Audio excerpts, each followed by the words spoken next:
Hello viewers, আসসালামু আলাইকুম।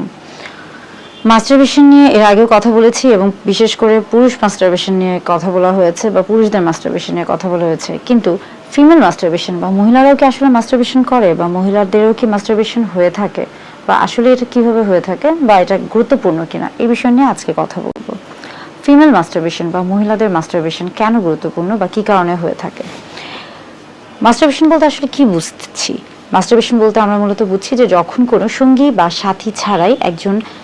একজন মানুষ যখন তার যৌন তৃপ্তি নিবারণ করছে এবং অর্থাৎ নিজে নিজে যখন সে তার যৌন চাহিদা বা যৌন আকাঙ্ক্ষাকে নিবারণ করছে এবং যৌন তৃপ্তি বা যৌন সুখ উপভোগ করছে, তখনই তাকে কিন্তু মাস্টারবেশন বলা হয়ে থাকে। এটা যেমন পুরুষদের ক্ষেত্রে খুবই পরিচিত,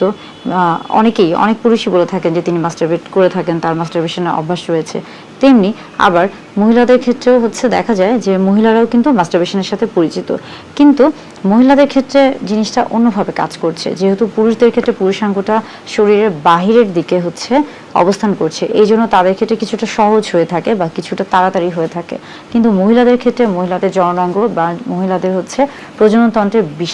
বেশ কিছু অংশই কিন্তু শরীরের ভিতরে অবস্থিত এবং শুধুমাত্র দেখা যায় যে আমরা বলে থাকি যে ক্লাইটোরিস, এটা যেমন বাইরে থাকে বা লেবিয়া মেজোরা মাইনোরা, এই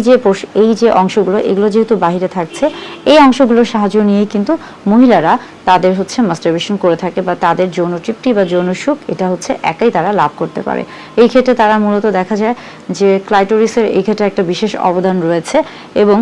অনেক সময় অনেকে বলে থাকেন যে আসলে যে সকল মহিলারা মাস্টারবেশন করে থাকে তারা আসলে হয়তো বা ভালো না বা তাদের আসলে কোনো সমস্যা রয়েছে। মানে আমাদের চারিপাশে এই ধরনের কিছু কথা শোনা যায় বা বেশ কিছু আমরা বলে থাকি যে কুসংস্কার রয়েছে।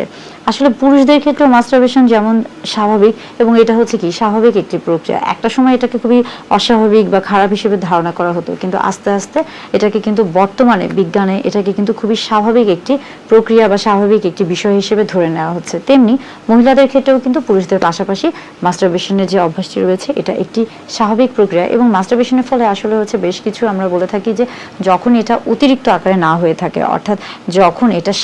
আমরা বলে থাকি যে যখন এটা একটা নির্দিষ্ট সীমার মধ্যে থেকে থাকে, তখন এটা কিন্তু বরং শরীরের জন্য ক্ষতিকর তো না, বরং আরো উপকার হতে পারে। কিভাবে? দেখা যায় যে মাস্টারবেশনের ফলে আপনার মানসিক দিক থেকে আপনি যেমন একটু রিল্যাক্স ফিল করে থাকেন, তেমনি শারীরিক দিক থেকেও আপনি কিন্তু একটা উত্তেজনা বা আপনার এই যে একটা স্ট্রেস ছিল বা বিষাদগ্রস্ততা ছিল, এটা অনেক সময় মাস্টারবেশনের ফলে কিন্তু কেটে যায় এবং শরীরটা অনেক ক্ষেত্রে দেখা যায় যে আগে যে একটা ক্লান্তি ভাব ছিল বা একটা অস্বস্তিকর ভাব ছিল, সেই জায়গা থেকে একটা অন্যরকম একটা ভালো লাগা বা একটা রিল্যাক্স বা একটা রেস্ট, এই যে বিষয়গুলি এগুলো কাজ করে থাকে। আবার ফিমেলদের ক্ষেত্রে বা মহিলাদের মাস্টারবেশনের ক্ষেত্রেও দেখা যাচ্ছে যে একটা আমরা বলে থাকি কি হ্যাপি হরমোন এখানে রিলিজ হয়ে থাকে, অর্থাৎ ব্রেইন এখানে তাকে বা ওই মহিলাটিকে একটা সুন্দর একটা ঠান্ডা একটা আমরা বলে থাকি যে শারীরিক একটা অবস্থান তৈরি করে দেয়, যার ফলে সে কিনা তার মাথার মধ্যে বা তার শরীরের সে শারীরিক বা মানসিকভাবে অনেক ধরনের হয়তো বা অস্বস্তিতে ছিল বা একটা বেশ কিছু ধকল নিয়েছিল, সেই জিনিসগুলো থেকে সে একটা আরাম বা একটা সুন্দর একটা পরিবেশে যেতে পারে। তার বা আমরা বলে থাকি যে বিশ্রামের যে প্রয়োজন রয়েছে, এই প্রত্যেকটা বিষয় কিন্তু আসলে জরুরি, বিশেষ করে মাস্টারবেশন হলে বা মাস্টারবেশন যদি কেউ করে থাকে এবং সেটা যদি অতিরিক্ত আকারে না হয়ে থাকে বা সেটা যদি একটা নির্দিষ্ট সীমার মধ্যে থেকে থাকে, সেই ক্ষেত্রে এটা কিন্তু অনেক ক্ষেত্রেই ভালো এবং এটা কিন্তু আসলেই শরীরের জন্য আমরা বলে থাকি যে এতটা ক্ষতিকর না, যদি না সেটা অতিরিক্ত পরিমাণে হয়ে থাকে। তাই পুরুষদের পাশাপাশি মহিলারাও মাস্টারবেশন করে থাকে এবং এটা খুবই স্বাভাবিক একটি প্রক্রিয়া।